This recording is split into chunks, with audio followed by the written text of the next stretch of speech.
Exercise 2.4। इसके लिए हम लोगों को पहले कुछ फॉर्मूलाज देखने पड़ेंगे। पहले देखते हैं हम लोग प्रोडक्ट लॉ। प्रोडक्ट लॉ हमें क्या कहता है? प्रोडक्ट लॉ कहता है अगर मेरे पास लॉग और उसके साथ कोई बेस एग्जिस्ट कर रही हो, फॉर एग्जांपल बी, और इसके साथ कोई आ जाए वैल्यू, मतलब x मल्टीप्लाई बाय y, मतलब x और y आपस में दोनों क्या हो रहे हो? मल्टीप्लाई। प्रोडक्ट लॉ क्यों होगा? क्योंकि ये दोनों आपस में क्या है? इन दोनों की प्रोडक्ट है। क्या बन जाएगा ये बन जाएगा लॉग, बेस जो है वो सेम रहेगी, x बीच में आ जाएगा प्लस, और ये बन जाएगा लॉग, बेस रहेगी b, और यहाँ पे आ जाएगा y। तो बेसिकली हम लोगों ने क्या कहा? प्रोडक्ट लॉ ने हमें क्या बोला? प्रोडक्ट लॉ ने हमें कहा कि अगर मेरे पास लॉग लिखा है और उसके साथ दो वैल्यूज़ लिखी हैं और वो मल्टीप्लाई हो रही हैं, तो मैं क्या करूँगा? मैं उन दोनों को सेपरेट कर दूंगा और बीच में क्या आ जाएगा? प्लस। इसकी एग्जांपल ले लेते हैं। मतलब मेरे पास अगर लिखा हो लॉग, फिर लिखा हो बेस को बोल देते हैं 2, यहाँ पे लिखा है 3 मल्टीप्लाई बाय 4, तो क्या करेंगे? इन दोनों को सेपरेट कर लेंगे। Log base 2 as it is रहेगी, यहाँ पे आ जाएगा 3, plus log base 2 as it is रहेगी, यहाँ पे आ जाएगा 4। तो हम लोगों ने प्रोडक्ट लॉ में क्या सीखा कि अगर दो वैल्यूज़ जो हैं वो मल्टीप्लाई हो रही हैं तो दोनों को अलग अलग लॉग के साथ शिफ्ट कर देंगे और बीच में लगा देंगे प्लस। ठीक है। दूसरा है कोशेंट लॉ। अब कोशेंट लॉ देखते हैं। कोशेंट लॉ क्या कहता है? कोशेंट मतलब डिवीजन में कैसे लिखेंगे उसे? लॉग बेस बी, अगर दो वैल्यूज़ जो हैं वो डिवाइड हो रही हैं, मतलब log base B X over Y आ गया, तो क्या होगा? लॉग जो है वो दोनों के साथ सेपरेट आ जाएगा, मतलब यहाँ पे आ गया एक्स, बीच में आएगा माइनस, और यहाँ पे आ जाएगा लॉग बी, दोनों के साथ बेस जो है वो सेम रहेगी बी, और ये बन जाएगा वाई। हम लोगों ने क्या सीखा कोशेंट लॉ में कि अगर लॉग लिखा हो और दो वैल्यूज़ जो हैं वो डिवाइड हो रही हो, दोनों सेपरेट हो जाएंगी, लॉग अलग अलग आ जाएगा, बीच में आएगा माइनस। फिर यहाँ पे आ गया log 2 x ओवर वाई है, तो ये क्या बन जाएगा? यहाँ पे मैं लिख लेता हूँ एग्जांपल में 3 ओवर 4, ये क्या बन जाएगा? log जो है वो दोनों के साथ सेपरेट आ जाएगा, log 2 फर्स्ट वाली वैल्यू, ऊपर वाली वैल्यू शुरू में आ जाएगी और नीचे वाली वैल्यू बाद में आ जाएगी। ये है हमारे पास कोशेंट लॉ। डन। अब नेक्स्ट देख लेते हैं पावर लॉ। पावर लॉ हमें क्या बोलता है? एक्सपोनेंट लॉ भी पावर लॉ। पावर लॉ में क्या कहता है? अगर मेरे पास कोई भी वैल्यू लिखी हो, लॉग फॉर एग्जांपल बी है, यहाँ पे लिखा हुआ है ए, और ए की पावर एग्जिस्ट कर रही है एन, तो पावर को शुरू में शिफ्ट कर दो तो बन जाएगा एन लॉग बी ए। ठीक है। क्या बोलता है पावर लॉ? पावर लॉ बोलता है कि अगर लॉग में कोई भी वैल्यू लिखी है और उसकी पावर एग्जिस्ट करी है तो उस पावर को शुरू में लिख देंगे। इसके एक एग्जांपल देख लेते हैं। ये बन गया लॉग बेस 2, यहाँ पे बोल देते हैं 3 की पावर 4, तो क्या बनेगा? 4 शुरू में आ जाएगा, बन जाएगा 4 लॉग बेस 2 रहेगी और 3। सही है। इसको बोलते हैं पावर लॉ। फिर है चेंज ऑफ बेस लॉ। ठीक है। क्या है? Change of base. अब चेंज ऑफ बेस कैसे है? ये हमें बोलता है कि अगर मेरे पास लिखा हो लॉग बी और यहाँ पे भी लिखा हो बी, ठीक है, तो क्या बनेगा? लॉग बी ऊपर आ जाएगा ओवर लॉग बी नीचे आ जाएगा। ठीक है। इसको एक और भी एग्जांपल ले लेते हैं। मतलब अगर मेरे पास लिखा हो लॉग, यहाँ पे लिखा है 2, ऊपर लिखा है 3, तो इसको कैसे लिख सकते हैं? इसको लिख सकते हैं लॉग 3 ओवर लॉग 2। ठीक है। यहाँ पे कोई भी बेस ए आ सकती है, मतलब सेम बेस होगी। अगर कोई भी बेस नहीं लिखी तो मतलब वो कॉमन लॉगरिथम होगा। तो ये 4 लॉज हैं। पहला है product law, quotient law, power law, change of base law. ठीक है।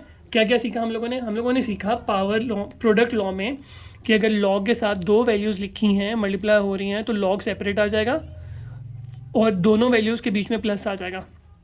क्वेश्चन लॉ में हम लोगों ने सीखा अगर लॉग लिखा है और दो वैल्यूज़ डिवाइड हो रही हैं तो लॉग दोनों के साथ सेपरेट हो जाएगा और बीच में माइनस आ जाएगा। पावर लॉ में हम लोगों ने सीखा कि अगर मेरे पास किसी भी लॉग की वैल्यू लिखी है, उसकी पावर एग्जिस्ट करी है, तो पावर को मैं शुरू में शिफ्ट कर दूंगा। ठीक है। ये उल्टा भी हो सकता है। सिमिलरली अब लॉग अगर बेस है तो बेस मतलब जो वैल्यू है वो ऊपर आ जाएगी और बेस नीचे शिफ्ट हो सकती है। ये उल्टा भी हो सकता है। मतलब फॉर एग्जांपल मेरे पास अगर ये वाली वैल्यू गिवन है तो मैं उसको इसमें कन्वर्ट कर सकता हूँ। अगर मेरे पास प्लस लिखा है तो मैं उसको मल्टीप्लाई में फॉर्म में कर दूंगा, लॉग एक दफ़ा कर दूंगा। अगर दो वैल्यूज़ लिखी हो, बीच में माइनस हो, तो लॉग एक दफ़ा शिफ्ट होगा और उसको डिवीजन में लिख देंगे। सिमिलरली पावर लॉ में क्या कहता है कि अगर मेरे पास कोई भी वैल्यू लिखी है और वो उसके एंड पे आ रहा है एन, तो वो एन जो है वो पावर के शुरू में आ जाएगा, मतलब ये इससे ऑपोजिट डायरेक्शन में भी जा सकता है। अगर ऐसे हो तो उसको हम लोग इस फॉर्म में भी लिख सकते हैं। मतलब लिखा हो मेरे पास log B over log B, तो मैं उसको लॉग बी ओवर बी भी लिख सकता हूँ। ठीक है। डन। ठीक है। तो पार्ट 1 देख लेते हैं। पार्ट वन क्या है मेरे पास है log base two 18 minus log base two 9, ठीक है। इसका क्वेश्चन क्या है, क्वेश्चन है without using calculator evaluate the following. तो क्या करेंगे हम लोग लिखेंगे सोल्यूशन के बाद क्वेश्चन को रिपीट कर लेंगे, which is log base two 18, बीच में आ जाएगा minus log base two 9, done. तो हम लोगों ने सीखा कौन सा लॉ, क्वेश्चन लॉ क्या कहता था कि अगर दोनों साइड पर सेम बेसिस वाले लॉग लिखे हों, दो वैल्यूज़ लिखी हों, बीच में माइनस आ जाए, तो क्या करेंगे हम लोग लॉग को एक दफ़ा लिख लेंगे और दोनों वैल्यूज़ को डिवाइड कर देंगे, ठीक है। तो ये क्या आ गया 18/2, डन। तो ये क्या बन जाएगा, ये बन जाएगा लॉग बेस टू 18/2 को क्या लिखेंगे, क्या लिख सकते हैं, 2 1s are 2, 2 9s are 18, ठीक है। ये 2 नहीं, लॉग बेस 2 है ना, तो ये 9 है, तो यहाँ पे आ जाएगा 9, तो ये बन जाएगा 9 1s are 9 और 9 2s are 18, ठीक है। इसको दोबारा से देख लेते हैं, क्या बनेगा, ये लॉग बेस 2, ठीक है, 18/9, तो ये 9 1s are 9, 9 2s are 18, तो ये बन जाएगा log 2। अब इसके बाद हम लोग क्या करेंगे, यहाँ पे हम लोगों ने कौन सी प्रॉपर्टी लगाई कि अगर लिखा हो log x minus log y और दोनों की बेसिस सेम हो, तो उसको कैसे लिख सकते हैं, उसको लिख सकते हैं log base same x over y। Similarly यहाँ पे हम लोग चेंज ऑफ बेस लॉ लगा लेते हैं। चेंज ऑफ बेस लॉ हमें क्या कहते हैं, log 2 ओवर log 2, तो आंसर में क्या आ जाएगा 1, डन। सही है, हम लोग इसको दोबारा देख लेते हैं। मेरे पास वैल्यू लिखी थी, मैंने क्या किया, मैंने देखा बीच में माइनस है, दो लॉग लिखे हुए हैं, बेसिस सेम है, बीच में माइनस है, तो मैंने उसको डिवीजन मतलब क्वोशंट लॉ के साथ मैंने उसको क्या कर दिया, बेस लॉग एक दफ़ा लिख दिया और वैल्यूज़ को डिवाइड कर दिया, 18/9, 9 1s are 9, 9 2s are 18, तो ये बन गया 2, बेस 2 और 2, मेरे पास log 2 और 2 आपस में कैंसिल हो जाएगा, तो मेरे पास आंसर में आ जाएगा 1, तो ये मेरे पास आंसर बन गया। सही है, सेकेंड पार्ट देख लेते हैं। वो बोल रहा है log बेस 2 64, ठीक है, प्लस log बेस 2 क्या आएगा 2। तो सेकेंड पार्ट क्या बनेगा मेरे पास, सोल्यूशन को मैं दोबारा लिख लेता हूँ। तो क्या बन गया मेरे पास, सोल्यूशन आ गया log base 2 64 plus log base 2 2, ठीक है। क्या होएगा, log 2 base as it is आ गया, डन।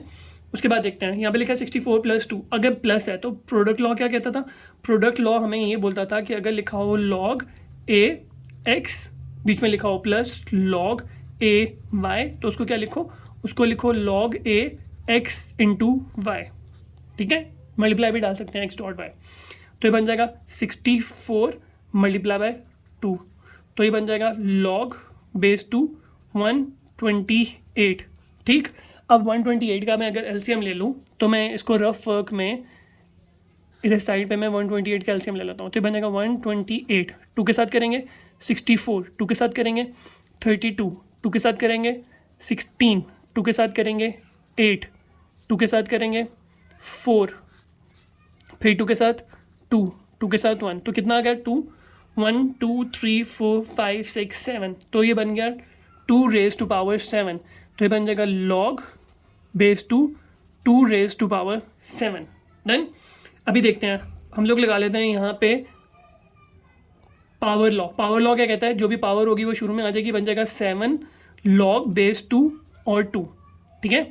तो अब इस पर हम लोग लगा लेंगे चेंज ऑफ बेस लॉ। क्या लगाया यहाँ पे हम लोगों ने लगाया कि अगर लिखा हो log a, ठीक है, x की पावर n, तो ये क्या बन जाएगा, ये बन जाएगा log a x और n जो है वो शुरू में आ जाएगा।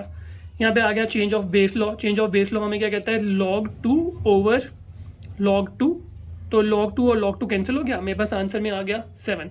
यहाँ पे हम लोगों ने क्या लगाया, चेंज ऑफ बेस लॉ, जो कि हमें क्या कहता है, अगर लिखा हो log a b, इसको क्या लिख सकते हैं, इसको लिख सकते हैं log b over log a, done, ठीक है। थर्ड पार्ट देख लेते हैं। थर्ड पार्ट है हमारे पास 1/3 log बेस क्या आ गई 3 8 माइनस log 18, बेस 3 है और 18, ठीक है। तो क्या करेंगे, सोल्यूशन लिखेंगे, सोल्यूशन के बाद क्वेश्चन को रिपीट कर लेंगे, बन जाएगा 1/3 log base 3 8 minus log base 3 18, सही है। अभी देखते हैं इस क्वेश्चन में 1/3 जो है वो मेरे पास फर्स्ट टर्म के साथ लिखा हुआ है, अदरवाइज यहाँ पे अगर ब्रैकेट आती तो वो दोनों के साथ होता। 1/3 सिर्फ फर्स्ट के साथ है, तो अब भी मैं इन दोनों को क्वोशंट ऑल नहीं लिखा सकता क्योंकि इसके शुरू में 1/3 है, इसके शुरू में 1/3 नहीं है। तो पहले मैं 1/3 से सॉल्व कर लेता हूँ। ये बन जाएगा log बेस 3 8 की पावर 1/3 माइनस log बेस 3 18। अगर मैं 8 का एलसीएम लूँ तो 8 का एलसीएम क्या आएगा मेरे पास, यहाँ पे बन जाएगा 2 4 2 2 के साथ 1, तो मेरे पास बन गया 2 की पावर 3। तो मैं क्या लिख सकता हूँ, log बेस 3 2 की पावर 3 होल की power 1/3 minus log base 3 18। Done. ये बन जाएगा 3 और 3 आपस में कैंसिल हो जाएगा, ये बन जाएगा log base 3 2 minus log base 3 18। अब दोनों की बेसिस जो हैं वो सेम हो गई हैं, तो मैं इनको इकट्ठा लिख दूंगा। बन जाएगा log बेस 3, यहाँ पे आ जाएगा 2/18। क्या किया हम लोगों ने, यहाँ पे हम लोगों ने लगा दिया क्वोशंट लॉ। कौन सा लॉ, ये बन गया log ax minus log ay equals to log x/y। ठीक है, यहाँ पे हम लोगों ने क्या लगाया था, यहाँ पे हम लोगों ने लगाया था पावर लॉ। पावर लॉ क्या था मेरे पास, log a x की पावर n इक्वल होगा n log a x। ठीक हो गया, इसकी कटिंग कर लेते हैं। बन जाएगा 2 की पावर 2 1 2 2 की 2 9 18, तो ये बन जाएगा log 1/9 बेस क्या है 3। ठीक है, अब यहाँ पे मेरे पास बेस 3 है, तो मैं 9 को अगर 3 की फॉर्म में कन्वर्ट करने की कोशिश करूँ तो ये 9 का अगर एलसीएम लूँ बनेगा 3, फिर 3 के साथ 1, तो ये बन गया 3 का स्क्वायर। डन। तो मैं इसको लिख लेता हूँ, बन जाएगा log 1/3 स्क्वायर। ठीक, अब मैं 3 स्क्वायर को अगर ऊपर लेके जाऊँगा तो ये बन जाएगा log बेस 3 की पावर -2। नीचे थी 3 की पावर 2, जब ऊपर जाएगी तो पावर क्या हो जाएगी, माइनस हो जाती है। तो माइनस को मैं अगर शुरू में शिफ्ट कर दूँ, ये बन जाएगा -2, यहाँ पे आ जाएगा log बेस 3 और 3, यहाँ पे क्या आ जाएगा, हम लोगों ने प्रोडक्ट लॉ लगाया तो पावर लॉ लगाया, तो पावर लॉ लिख लेंगे। क्या है, log a x की पावर n इक्वल होगा n log a x। यहाँ पे क्या आया, चेंज ऑफ बेस लॉ आ जाएगा -2, ये बन जाएगा log 3/log 3। तो चेंज ऑफ बेस लॉ जो कि क्या कहता है, log a b लिखा हो तो ये बन जाएगा log b/log a। ये आपस में कैंसिल हो जाएगा, तो ये बन जाएगा -2 × 1 विच इज़ इक्वल टू -2। तो -2 मेरे पास जो है वो आंसर आ जाएगा। सही है।